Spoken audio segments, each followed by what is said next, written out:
In this lesson, we will discuss the responsibilities of developers and product owner. So first we will discuss developers. Developers are the people in a Scrum team that are committed to creating. See, I have used the word creating because this question might come in your exam. One is releasing the increment, other is creating an increment. So developers are responsible to create the increment. If the word comes, who is responsible for releasing the increment, then you have to select product owner. That is why I have written in the different ink. To creating any aspect of a usable increment each sprint, the specific skills needed by the developers are often broad and will vary with the domain of work. However, developers are always accountable for these four important things. They are responsible. So we will discuss one by one now. Creating a plan for the sprint backlog. Now, what is the meaning of this? Creating a plan for the sprint. What is a sprint and what is a sprint backlog? Quickly, I will explain to you because in our next few lessons, we will discuss in detail. So first of all, I said Scrum Master is the coordinator. Suppose the Scrum Master says we have to build a house. Then product owner make a list, right? What items we need in order to make the house. That list in Scrum is called the product backlog.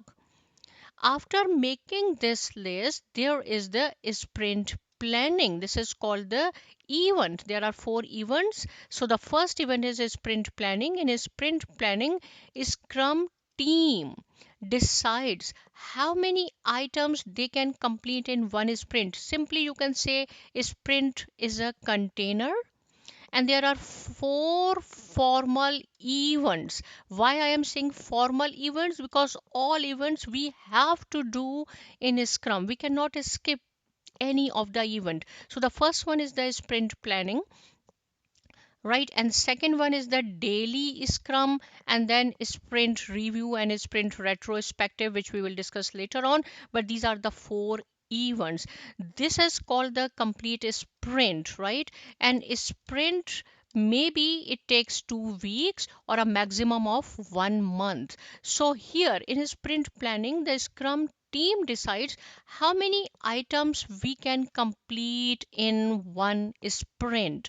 We cannot start each and every item at once, right? One by one we have to take. So this is called the sprint. And a sprint backlog, suppose I am taking only one item, that is the framing. So I can say in my first sprint I will try my best to make the framing of the house. So this is called the sprint backlog. Items which we select from the product backlog and write in another list. That list simply is called the sprint backlog. And again, it is not necessary that you can take only one item. If you think that you can complete two or three, we can write down here this is the sprint backlog.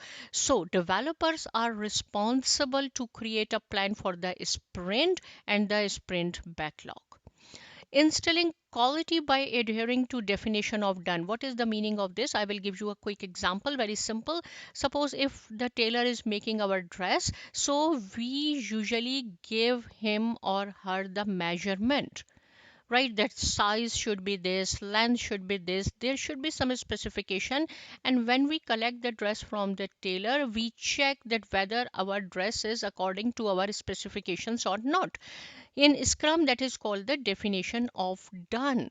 When our framing work will be done, Scrum team will check whether our framing is according to the specification which we have set in our sprint planning or not, right? Adapting their plan each day towards the sprint goal. Now see, when this sprint backlog, whatever item we have written here, we are going to try our best to complete in this sprint, right? So this is called the sprint goal. Whatever we are completing in a sprint, this is called the sprint goal. When we will complete all these items, then it will say this is the product goal.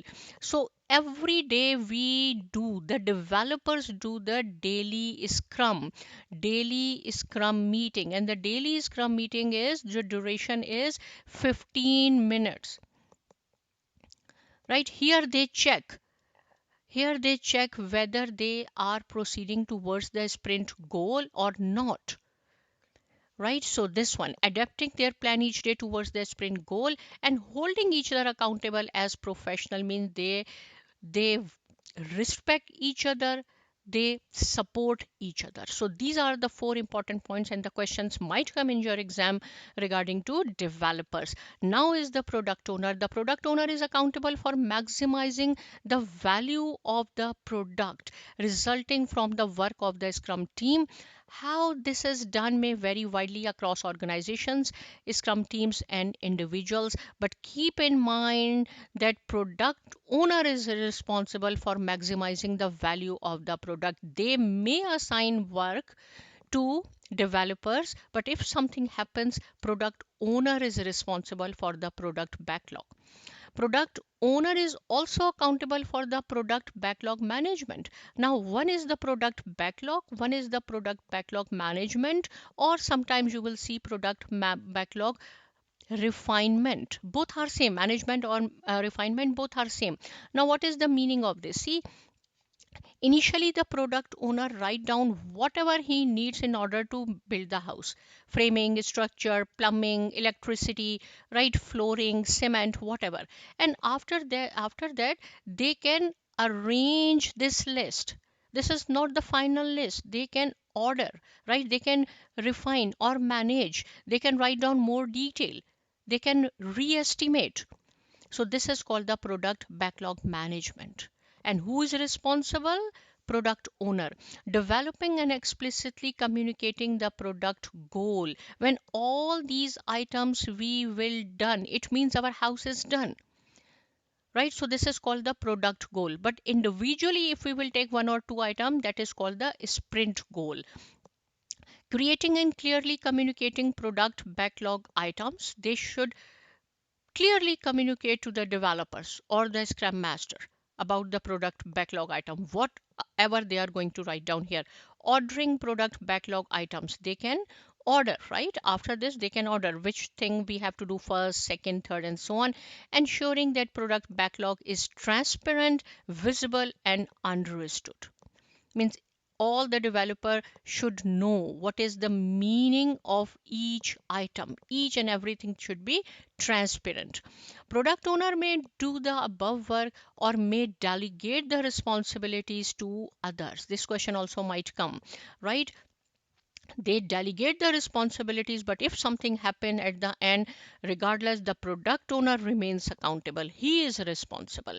For product owners to succeed, the entire organization must respect their decisions, and these decisions are again visible in the content and ordering of the product backlog and through the inspectable increment at a sprint review.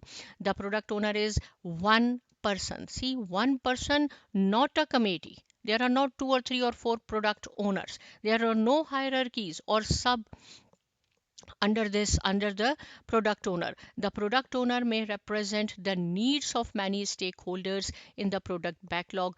Those wanting to change the product backlog can do so by trying to convince the product owner.